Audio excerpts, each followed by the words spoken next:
Hello, everyone.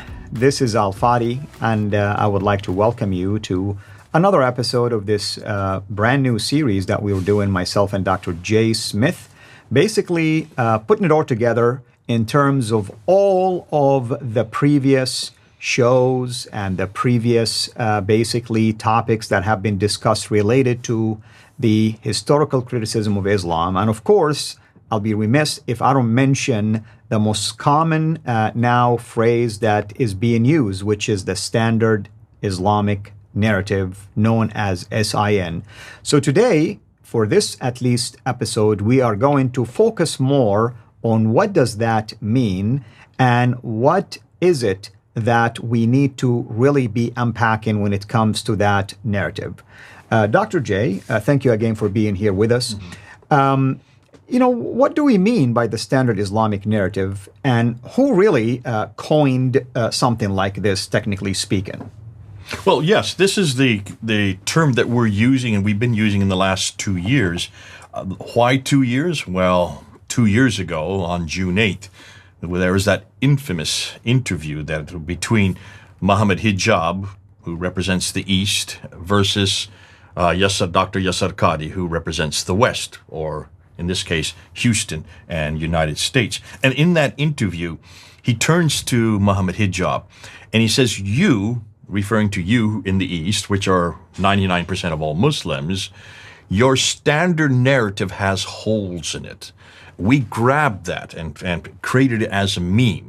Because standard narrative, what standard narrative? The standard Islamic narrative. It's not the Christian narrative. It's not the Buddhist or the humanist or the atheist narrative. This is the standard Islamic narrative, he was saying, has holes in it. So that has become a signature piece for Dr. Yasir Qadhi. Right. He didn't invent the phrase. We took it, those of us who were the sin sifters, we grabbed it, and then we started using it. Now it's being used all over the world as the standard Islamic narrative. So what is the standard Islamic narrative? These are the traditions. Right. And exactly. These are the four genres of traditions.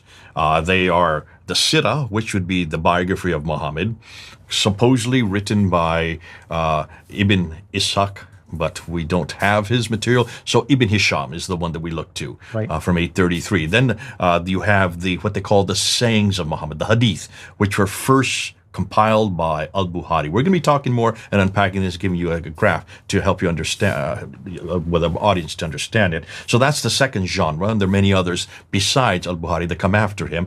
And then the third genre would be the tafsir. The tafsir would be the commentaries to unpack the Quran. That's the third set of traditions, first introduced by Al-Tabari in about 923. And then the fourth genre would be the Tahriq, which would be the histories also introduced by Al-Tabari just before he died in 923. Now, those are what known as the Islamic traditions. Tarikh, I think you meant. You mean the Tarikh, the history? The last Tahriq, one. Yeah. What did I say? Tarikh, yeah. Excuse my pronunciation. No problem. I just want to make sure. I should let you actually do these since you know. When you said Tahriq, it meant grammar. I wanted to just make sure people understood what you're trying to say. It's Tarikh that you're focused on. Yeah. Now, these four genres, Sirah, Hadith, Tafsir, and Tarikh, are the four, what most academics know as the Islamic traditions. Mm-hmm. We have capsulated that as a standard Islamic narrative. And we purposely do that because we're trying to confront that narrative. It's that narrative that all these episodes are going to be about. Right. And I want to say that narrative that you are going to at least critique right now, within it embedded the book, the man, and the place. Yes, because that narrative is all. If you look, the Sirah and the Hadith are all about Muhammad. They're all about what he did, what he said. We have the same thing in Christianity, in the New Testament. The New Testament would be the parallel to that. We also have the Sirah of Jesus. That would be Matthew, Mark, Luke, and John. The black letter, everything that's written in black, that would be the biography of Jesus. We also have the Hadith of Jesus. In many of your Bibles, in my Bible, I have whenever Jesus speaks, it's written in red letters. So the red letter part of Matthew, Mark, Luke, and John would be the Hadith of Jesus. So there's the equivalent. We also have the Tafsir of Jesus, but we don't call it the tafsir, we call it the commentaries by Paul, the letters of Paul. When he was writing to Ephesus, he took what Jesus said and applied it to Ephesus. He took what Jesus said and applied it to Philippi. He took what Jesus said and he applied it to Corinth, and he applied it to Rome. And every time he did that, that expounded upon it and gave body to it and showed how it can be lived out. And even more than Paul, John also, 1st, 2nd, 3rd John, Peter, 1st and 2nd Peter, all of those did accomplish the same thing. So that's called tafsir. Exactly. That's the tafsir of Jesus, though written by others. And then the last genre, the tarikh. How do you say it again? Tarikh. Tarikh. I have to make sure I say it correctly. I'll just let you say it so I don't keep embarrassing myself. Yeah. So the tarikh. I'm just trying to protect you because you know how they attack you all the time, so that's all. I got thick skin. I'm used to it now. So that genre, which you call Tarikh. is the equivalent would be the book of Acts, written by Luke. So Acts of the Apostles would be the history of the early church. So there's the 4 genres which make up the New Testament, the equivalent of these traditions, or the equivalent of the standard Islamic narrative. We would call it the standard Christian narrative. So SCN, when you look at it, doesn't really say something, but when you say SIN, of course, as a phrase, as a word, it's sin. So in some ways, it's a double entendre. It's a play on words. It's a play on words. Yeah. We have tongue in cheek. We're kind of saying, let's then confront sin. And so we are confronting sin, is what we're doing. And that's what the sin sifters are. We are standard Islamic narrative sifters. We're sifting sin. And we name ourselves that as tongue in cheek, kind of having a joke about it. But we are doing something very serious. Right. It is that narrative that we're going to be confronting. It is that narrative that pinpoints the man, the book, and the place. It is that narrative that you grew up with. Exactly. And that's what Yasser Qadhi probably meant by your Islam versus our Islam, East and the West. I grew up in the East. That's the birthplace of Islam, at least from a standard Islamic narrative. I grew up near Mecca. That's the birthplace of Muhammad and the direction of the Qibla. I also believed in a book called the Quran that was revealed from 610 until 632, collected or compiled twice, first time by Abu Bakr, second time by Uthman. I mean, these are part and elements and components of what we call the standard Islamic narrative of the East, let's put it this way. And ironically speaking, when Yasser Qadhi pointed that out to Muhammad Hijab, he didn't realize that he himself represents that as well. Of course. It's kind of interesting when he said East and West. I mean, there is no such thing. There's one Islam, technically speaking. His West really represents probably 1%, less than 1% of all Muslims. Really what he's saying is academic Islam. The academia here in the West has a different set of criteria, have a different genre, a different milieu that they have to work in. And he was pointing that out to Muhammad Hijab. He didn't realize we were all watching this. Yeah. And I want to give him credit, by the way. He is absolutely correct. When it comes to the academic field in the West, you're open to critique in Islam and its sources. You cannot do it in the East. You'll be basically, technically speaking, ostracized and maybe even thrown in jail and hung if you dare to do something like that. So I can see where he's coming from academically speaking, but you're absolutely correct. When it comes to the practice of Islam, sure, maybe there is 1-2% that may dare to go against the mainstream. And did you see the dilemma that came out in that interview? If you look at that interview, he turns towards Muhammad Hijab, says, your standard narrative has holes in it.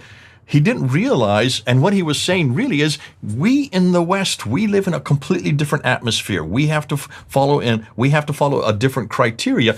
We have to deal with these academics who have no red lines. Mm-hmm. You in the East, you have a red line beyond which you don't go. Certain things you don't ask. He said, we respect the Quran, for instance. He gave that as an example. And we don't ask certain questions of the Quran. Whereas me, going to Yale University, getting a PhD there in 1995, he went through a crisis. Muhammad Hijab says, is that where you went through your crisis of faith? And he recoiled. Mm-hmm. Says, no. This was not a crisis of faith. It was a crisis of knowledge, a crisis of understanding. He had to say that because he did have a crisis of faith. Why? Look what he said next. He then went and says, since that time, so we're talking 1995, we were now into 2020, so we're talking 25 years later, and he said, in the last 25 years, I have never spoken about this. I have never talked about the Qira'at. I have never talked about this problem, the Ahruf and the Qira'at, not publicly. You know why? Because it will trigger that crisis again from a psychological standpoint. So this was a crisis of faith. Of course. It wasn't just a crisis of knowledge. Yeah. He wanted to cloak it in crisis of knowledge. And I'm sitting there and I'm applauding when I say, here we finally have an honest Muslim. Absolutely. We all applauded him for that. Sadly, of course, he recanted immediately under pressure. And what I liked about what he says, you cannot talk about it, but if you take his course, you can take a deep dive. Which means even for 25 years you've taken his course, he still hasn't come to conclusions. And he made that very clear. He said for the last 1,000 years, nobody has been able to answer this question. This has been the most difficult problem, he said, for the last 1,000 years, which is true. Interesting that you mentioned 1,000 years. Even though Islam has been around, according to the standard Islamic narrative, for 1,400 years, for 1,400 years, the last 1,000 years have been the deal breaker for that. Because the first 400 years, really, when you study the early Islamic sources, there were some level of openness, actually, give and take, and there were debates about, Islam and its prophet and its message. But it was the last 1,000 years that technically turned the table around, and it became a monotone only. Well, what are we going to talk about next time? We're going to actually look at the standard Islamic narrative. And what we want to do in the next episode is unpack what are the questions about the Quran that we want to cover? What are the questions about Muhammad that we want to cover, or early Islam as we call it, that we want to cover? And what are the questions about Mecca? Why are we delving into just these three areas? That's going to be the next episode. Wonderful. Thank you so much, as always. Thank you, everyone. Hopefully you are enjoying this series. Feel free to always reach out to me or to Dr. J through his channel or my channel. If you have questions, if you have clarifications, if you even have recommended sources, we're always welcoming that, and we take your comments very seriously. In fact, the whole series that we're doing is because of your comments, because we wanted to make sure we honor your request to put it all together in a way that hopefully will be helpful to you. Thank you again. This is Al-Fadi, over and out. God bless. Thank you for watching this video. Be sure to like and subscribe to our channel, Sira International, and click on the bell so that you receive notifications whenever we publish a new video or go live. I would also like to appeal to you to consider becoming a Patreon patron by clicking the link right below. By doing so, you can give towards the production of these videos. There are also other options for you where you can give to our channel. I thank you from the bottom of my heart.